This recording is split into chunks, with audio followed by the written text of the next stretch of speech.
ongoing thing. Jangan lupa untuk di-subscribe, like, comment, and share. Assalamualaikum warahmatullahi wabarakatuh. Selamat pagi anak-anak. Nah, hari ini kita akan belajar mengenai limit fungsi trigonometri yang mengandung nilai kosinus. Nah, bagaimana? Sehat semuanya? Semangat belajarnya? Oke, harus semangat ya. Nah, langsung saja yuk kita bahas. Oke, kita akan belajar mengenai menentukan nilai limit fungsi trigonometri yang mengandung nilai kosinus ya. Misalnya nanti hasil limit ya. Hasil limitnya nanti itu jika disubstitusikan nilai X-nya gitu, dan itu hasilnya nanti adalah 0/0. Nah, ini tidak boleh ya. Jadi harus diubah. Nah, seperti itu. Jika kita substitusikan nilainya 0/0, kita harus merubahnya. Caranya bagaimana? Yang pertama apa? Kita substitusikan. Nah, kalau hasil substitusinya tadi 0/0, kita harus merubahnya ya, ubah. Oke, ubah lagi. Nah, pakai apa ubahnya? Nah, yang kedua, kita coba lagi. Kalau tetap dia 0/0 substitusi, kita faktorkan dia. Seperti itu ya. Kita faktorisasi. Misalnya kuadrat dikurang 4, misalnya seperti itu. Nah, faktornya apa? Faktornya adalah X dikurang 2, X ditambah 2, gitu kan? Iya, begitulah cara faktorisasi. Nah, kemudian yang ketiga, itu caranya apa? Caranya ubah formulanya. Jadi kita pakai rumus formula trigonometri. Oke, coba kita lihat ke sebelah. Nah, inilah rumus-rumus identitas trigonometri ya. Yang inilah yang harus kalian ingat. Oke, ada rumus dasar kebalikan, ada rumus dasar perbandingan, kemudian ada rumus fungsi sudut rangkap. Inilah dia yang kita butuhkan untuk merubah kosinus ya, karena kita akan bicara untuk soal-soal yang mengandung kosinus. Nah, bisa diubah jadi formula rumusnya itu ini gitu. Nah, tapi itu hanya cos 2 alfa saja kan. Nah, bagaimana untuk yang cos ini? Cos 4 alfa atau cos 5 alfa dan lain sebagainya bagaimana? Atau cos alfa mau kita ubah bagaimana? Nah, ada cara cepatnya loh, nanti ibu kasih tahu ya. Ini juga sering keluar nih identitas fungsi trigonometri yang dasar ini. Kalau sin kuadrat alfa ditambah cos alfa itu sama dengan 1 ya. Kemudian tan kuadrat alfa tambah 1 sama dengan sekan kuadrat alfa dan lain sebagainya. Tapi kita akan lebih sering yang mengandung kosinus ya. Jadi yang kayak kosinus-kosinus itu sering keluar yang ini. Oke, kemudian yang ini juga kadang soal perlu mengubahnya. Jadi ubahlah seperti itu. Yang lebih sering yang ini sih. Cos dikurang cos, jadi dirubah min 2 sin 1/2 alfa ditambah beta sin 1/2 alfa dikurang beta. Oke. Ya. Yang keempat adalah cara cepat. Nah, ibu akan ngasih tahu cara cepatnya bagaimana mengubah kosinusnya. Nah, jika misalnya nggak bisa pakai formula yang tadi, pakai rumus identitas, bisa pakai rumus cepat ini ya. Nah, jadi misalnya nanti soal cos 4x atau cos 6x ataupun cos x bisa kita ubah juga ya. Jika nanti kalau misalnya substitusinya 0/0, kita harus merubahnya dan kita pakai rumus cepat ini aja. Cos ax itu bisa kita ubah jadi 1 dikurang 2 sin kuadrat a/2 x. Oke, seperti itu ya. Jadi misalnya nih cos 3x jika bisa diubah tuh. Cos 3x bisa kita rubah jadi apa? Jadi 1 dikurang 2 sin kuadrat. Nah, A-nya ini yang mana? A-nya itu yang di depan sini. Nah, berarti A yang 3x ini berapa? 3 kan? Iya, berarti 3/2. Oke, seperti itu ya contohnya. Nah, ada lagi satu lagi cara cepatnya. Jika ada soal 1 dikurang cos AX, nah ini bisa kita ubah jadi yang 1 dikurang ini udah nggak ada lagi, yang ini nggak usah ada lagi, berarti dia tinggal 2 sin kuadrat A per 2 X. Lah, inilah dia cara cepatnya ya, yang harus diingat untuk merubah nilai kosinus. Oke, lanjut kita ke soal. Oke, kita masuk ke soal nomor 1, yaitu limit X menuju 0 cos X dikurang 1 per tan kuadrat 2X. Nah, coba lihat soalnya. Itu ada cos X dikurang 1 per tan kuadrat 2X. Nah, cara yang pertama apa tadi? Kita substitusikan. Ayo, cara yang mudah dulu. Kita substitusikanlah nilai X menuju 0, ya, gantikan X-nya 0 ke fungsi-fungsinya. Yuk. Berarti kita masukkan. Berarti kalau cos 0 itu nilai berapa? Cos 0 adalah 1. 1 dikurang 1 adalah 0. Nah, yang di bawah. Tan 2 kali 0, tan 0. Tan 0 itu adalah 0 juga. Nah, berarti tidak boleh langsung. Nah, berarti dia harus diubah. Langsung aja lah kita pakai cara cepat ya. Pakai cara cepat aja deh. Cara cepatnya tadi apa? Kalau dia cos AX bisa kita ubah jadi 1 dikurang 2 sin kuadrat A per 2 X. Nah, berarti kalau ini soalnya cos X. Nah, ini berarti cos X aja. Berarti cos X sama dengan berapa? Berarti cos X bisa diubah jadi 1 dikurang 2 sin kuadrat. A-nya berapa? A-nya itu nilainya 1 kan, karena nggak ada. Di depan X itu koefisiennya 1. Berarti 1 per 2 X gitu kan. Oke, yuk langsung aja lah kita rubah yuk. Kita ubah jadi limit X menuju 0. Apa tadi? Cos X bisa kita rubah jadi 1 dikurang 2 sin kuadrat tengah X gitu kan. Iya. Nah, itu masih yang cos X kemudian dikurang sama 1.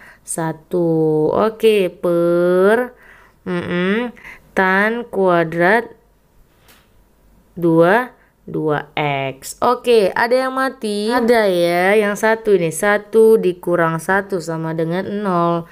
Nah, berarti tinggal min 2 sin kuadrat setengah X. Udah langsung aja loh yuk. Limit X menuju 0 sin kuadrat setengah X per tan kuadrat 2X. Oke, apa sifatnya? Nah, kalau udah ada limit X menuju 0, ada sin sama tan, udah tinggal dicoret. Ya kan? Tinggal dicoret. Nah, pangkatnya udah tinggal kita pangkatkan sama koefisiennya aja ya. Kita coret yuk yang ada sin sama tan. Sin sama tan coret. X-nya coret. Kan? Nah, pangkatnya yang ini, 2 ini pangkatnya, kita bikin ke koefisiennya, kita pangkatkan. Nah, itu kan teoremanya. Iya, kalau ada yang lupa bisa dicek lagi ya. Berarti min 2 dikali setengah pangkat 2 per 2 pangkat 2. Nah, berapa itu? Berarti min 2 per 4, ya kan? Per 4 juga. Ada yang mati? Ada ya. 2 sama 4 coret. Yang ini 1, ini 2.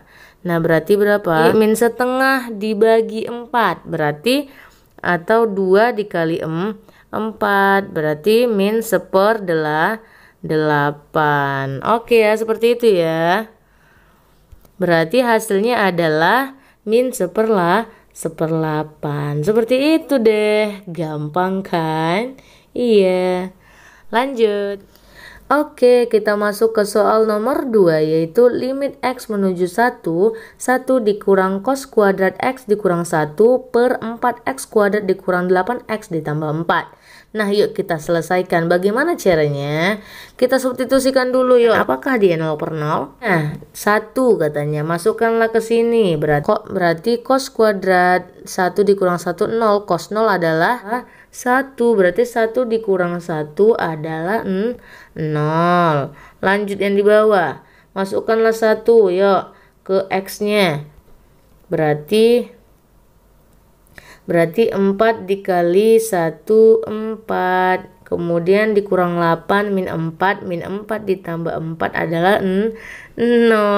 Nah berarti nggak boleh langsung disubstitusi. Pakai cara yang lain. Nah kita pakai pemfaktoran. Coba pemfaktoran. Apa yang bisa difaktorkan? Yaitu yang di bawah. Di bawahnya itu bisa difaktorkan kan? Iya, jadi apa itu pemfaktorannya? Nah, di sini ada masing-masing 4 gitu kan? Iya, 8 ini kan punya 4 juga. Kita keluarkan 4-nya ya untuk kita faktorkan. Masing-masing punya 4, kita keluarkanlah dia. Berarti di sini tinggal x kuadrat kurang. Nah, di sini 8. Kita keluarkan udah 4, berarti tinggal 2 kali 4 kan 8 ya. Berarti 2x. Kemudian di sini 4. 4-nya udah kita keluarkan, berarti tinggal 1 ya kan. 4 kali 1 adalah 4. Oke itu. Nah, setelah itu bisa nggak kita faktorkan lagi tuh x kuadrat dikurang 2x ditambah 1. Nah, kita faktorkanlah dia. Bagaimana cara pemfaktorannya? Nah, caranya jika kita kalikan dia hasilnya positif 1, tapi kalau kita jumlahkan dia hasilnya min 2. Berarti kalau perkalian 1 itu pasti 1 sama 1. Nah biar dia hasilnya negatif 2, berarti penjumlahannya ini min 1, ini min 1. Kalau kita kalikan ini pasti positif 1. Udah pas ya? Iya, berarti ini tinggal X, ini juga X. Oke, udah siap yang di bawah. Sekarang kita telusuri yang di atas. 1 dikurang cos kuadrat X dikurang 1. Nah, kita pakai apa? Rumus formula trigonometri. Ayo, kira-kira ada nggak rumus identitas trigonometri yang seperti ini? Ayo, ada nggak? Ada ya, meskipun berbeda tapi ternyata bisa loh seperti ini. Oke, jadi ada sin kuadrat X ditambah cos kuadrat X itu hasilnya 1. Nah tapi kalau soal ini berbeda nih, sebenarnya sama. Jadi kalau misalnya ibu buatlah sin kuadrat X dikurang 1 ditambah cos kuadrat X dikurang 1 itu hasilnya juga 1. Jadi rumus yang di identitas trigono itu kan X aja, tapi ini kita X dikurang 1 itu sama aja ya nilainya. Iya sama saja nilainya ya. Jadi ini nilainya 1. Nah, nilainya 1 juga. Nah kita butuh 1 dikurang kosinus. Berarti di sini kan udah ada 1. Oke 1. Kemudian pindahkanlah cosnya ini ke kanan. Berarti dia negatif cos kuadrat X dikurang 1 sama dengan ini kan sin kuadrat X dikurang 1. Oke. Ini 1 dikurang cos kuadrat X dikurang 1 jadi sin kuadrat X dikurang 1 ya. Kita selesaikan. Jadi ini sin kuadrat X dikurang 1. Nah yang di bawah juga ya sin kuadrat X dikurang 1. Oke gitu kan. Nah coba lihat di soal itu X menuju 1. Sin itu bisa dicoret ketika dia limitnya X menuju 0. Nah berarti kita harus ngerubah dulu biar limitnya X menuju 0. Nah caranya gimana? Caranya, karena nilai limit X-nya menuju 1, berarti gantikan semuanya yang ada nilai X dikurang 1 itu jadi Y. Kita ubah aja jadi Y. Gitu, berarti nantinya Y menuju 0. Oke. Gantikanlah X dikurang 1 yang di fungsi-fungsinya ini jadi Y. Biar bisa limitnya menuju 0 gitu ya. Oke, yuk masuk langsung lah kita. Berarti ini udah kita ubah jadi limit Y menuju 0. Nah, kita gantikan X dikurang 1 ini jadi Y. Karena nilainya 1 itu kan limit X menuju 1. Berarti ini sin kuadrat Y per 4 Y kali Y itu kan berarti Y kuadrat gitu kan. Iya. Nah, berarti itu udah aja lah, langsung bisa kita coret ya. Bisa kita coret aja langsung karena y-nya udah menuju 0 gitu kan. Sin-nya bisa kita coret, sin kuadrat dibagi y kuadrat gitu kan, habis. Berarti tinggal berapa nilainya? Yaitu tinggal seperempat. Oke, seperti itu. Berarti hasilnya adalah seperempat. Gampang kan? Yuk lanjut kita ke soal selanjutnya. Oke, kita masuk ke nomor 3. Nah, kita lihat soalnya ada limit alfa menuju 0 cos m alfa dikurang cos n alfa per alfa kuadrat. Jika kita substitusikan nilai alfanya 0 ke dalam fungsinya, itu nilainya berapa? Cos 0 itu 1. 1 dikurang 1, 0 dibagi, ini juga 0 kan? Hasilnya adalah 0 per 0 dan itu tidak boleh. Kita pakai cara selanjutnya. Nah, kalau pakai faktorisasi nggak bisa ya. Berarti kita pakai cara apa? Rumus identitas. Nah, ayo lihat rumus identitasnya. Yang mana yang bisa digunakan? Itu rumus identitas penjumlahan atau pengurangan. Nah, apa rumusnya? Jika ada cos dikurang cos. Ayo, jadi min 2 sin alfa ditambah beta per 2 dikali sin alfa dikurang beta per 2. Nah, cara mengingatnya kalau cos dikurang cos adalah min 2 sin sin gitu ya. Berarti min 2 sin sin. Ayo kita langsung ubah aja ya. Berarti kita bisa ubah jadi apa? Min 2 sin ya kan A tambah B gitu kan. Yang ini A tambah B, berarti M tambah N tuh kan, alfa tambah betanya M tambah N, berarti M tambah N per 2 alfa, kemudian dikali sin M dikurang N per 2 alfa, seperti itu ya. Jadi alfanya ini, alfa kan alfa kuadrat, kita bagikan aja dia. Jadi alfanya itu milik sin yang di atasnya, ini juga alfa yang milik di atasnya. Jadi kan udah punya alfa sama alfa nih. Sin alfa per alfa gitu. Atau sin x per x. Itu sama sih gitu, simbolnya aja yang berbeda. Berarti apa? Udah bisa kita coret kan? Iya, bisa kita coret. Sin alfa per alfa, sin alfa per alfa. Oke, berarti tinggal apa itu? Tinggal min 2 dikali M tambah N per 2 ya kan, kemudian dikali M dikurang N per 2. Nah, ada yang dicoret? Ada ya, yaitu 2-nya. Oke, coret. Nah, berarti berapa tuh hasilnya? Dengan seperdua. Di bawahnya 1/2. Nah, yang di atasnya apa? Yuk, M tambah N dikali M dikurang N ya kan. Nah, itu apa? Kita kalikan aja. Berapa tuh jadinya? Kalikan ke dalam. M kali M, yaitu M kuadrat. Lanjut, berarti M kali min N. Berarti min MN. Lanjut, sekarang ini N kali M. MN positif ya. Positif M MN. Kemudian lanjut N kali min N. N kali min N yaitu min N kuadrat per 2. Ada yang dicoret? Ada, yaitu MN sama MN. Oke, berarti hasilnya berapa?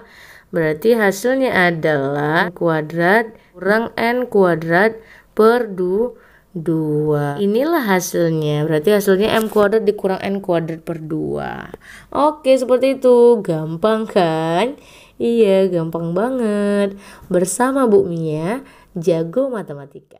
Sekian deh pembelajaran kita hari ini mengenai limit fungsi trigonometri yang mengandung kosinus. Bagaimana? Sudah mengerti? Sudah paham? Iya, setelah itu perbanyak latihan soal ya, biar kalian lebih paham lagi.